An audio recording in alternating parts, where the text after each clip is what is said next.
Good day. Today we're going to talk about the desert. The deserts are often very dry and extremely hot. Some deserts, however, are very cold, like Antarctica. Some textbooks will argue, but Antarctica is a desert because it receives such little rainfall.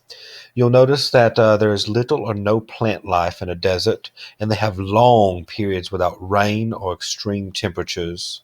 The average rainfall is less than 25 centimeters. Yes, I'll say it again. The average rainfall for a desert is less than 25 centimeters. This biome receives the least amount of rainfall. The average temperatures in the summer are 100 degrees Fahrenheit and 45 degrees Fahrenheit in the winter. If you'll notice, the background is an excellent scene of a desert with cactus. There are many sand deserts and camels with their adaptations we'll talk about later.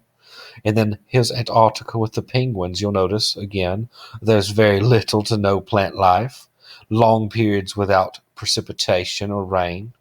But this desert is very cold. You'll notice that the tropical rainforest was located closest to the equator. One of the activities I gave you was to label the Tropic of Cancer and the Tropic of Capricorn on your map. Hopefully you Googled it. You'll notice at the Tropic of Cancer and Capricorn, where that crosses is where you will find the deserts, most of them. They are about 30 to 50 degrees north and south latitude. Remember, latitude runs east and west, and longitude runs north to south. I will tell you, whether your textbook does or not, that Antarctica is a frozen desert. Does anybody know the name of this desert in Africa that you've talked about? Is it the Sahara Desert? You'll notice in North America, down here in Baja California, in western Mexico, there's desert. Lower Africa and middle of Australia contains a lot of desert. Some of the plants you'll find in the desert, which there's not many, are tumbleweeds, weathered and petrified trees. You'll find some black rock, which really isn't a plant, but wildflowers, many forms of cacti, and in a lot of cultures, especially the Hispanic culture, they will cook cactus. It's quite delicious, very fleshy, almost like a squash. The animals. I'm going to spend a little bit more time on the animals, especially three of them that were found in your textbook. One of them we sang a song about, if you remember, called Adaptations.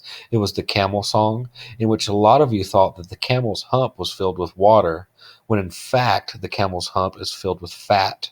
It's an energy storage unit for when they can go long periods without food. They have very soft feet, which helps them get traction in the sand. They also have thick lips, which help them eat cactus. They have long, lush eyelashes to help battle sand and during windstorms.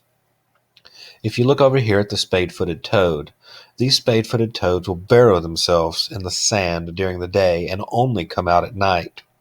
This burrowing or behavioral adaptation is called estivation. Yes, say it with me, estivation. And for an animal to be only active at night is to be called nocturnal. Nocturnal means to be only active at night. Many species of organisms in a desert are only active at night because it's too hot during the day. The kangaroo rats, they actually don't drink water. There's not water in the desert. They get all of their water and nutrients from the food that they eat. That's one of their unique structural adaptations. A desert tortoise, again, is ectothermic. They are cold-blooded, and they regulate their body temperature by basking in the sun and then burrowing underground when it gets too hot. Jackrabbits have one of the most unique adaptations out of any desert animal. If you'll notice, a jackrabbit has these huge ears, just like me. Just kidding. However, their ears are used entirely different.